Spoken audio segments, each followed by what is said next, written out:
Over half a century ago, Bertrand Russell observed that the cinema was perhaps the most important of all the modern agents of propaganda, leading to almost worldwide uniformity.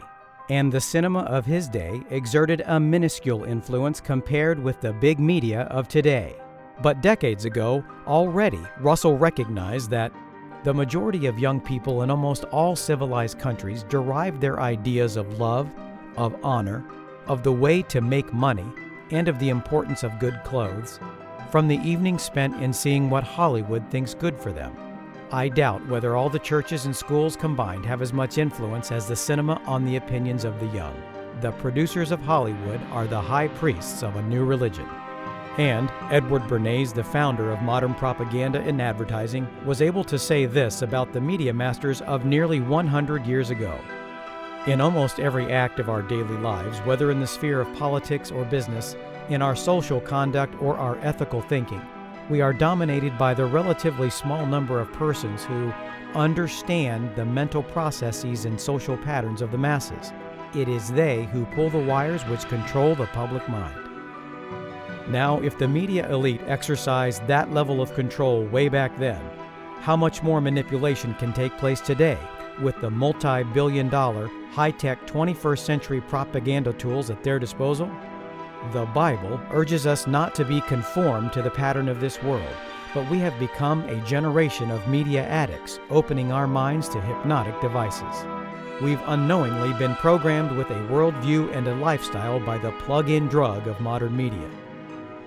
To make matters worse, recent studies have firmly established the seriously brain-damaging effects of screen-based entertainment. For example, just 10 hours of gaming over only 1 week resulted in weaker prefrontal brain function. Just imagine what hours per day, every day, year after year will do to this essential part of the brain. And how about music? Scientists, scholars, and musicians agree that musical style has perhaps the biggest influence on mind and character of all the forms of modern media. While music is an agency of God designed to promote thought, after all, the root word of music is muse, meaning to think deeply.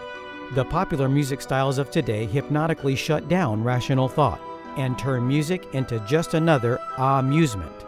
Amuse means not think.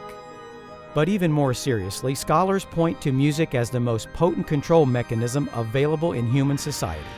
Says one anthropologist regarding music, there is probably no other human cultural activity which is so all-pervasive and which reaches into, shapes, and often controls so much of human behavior.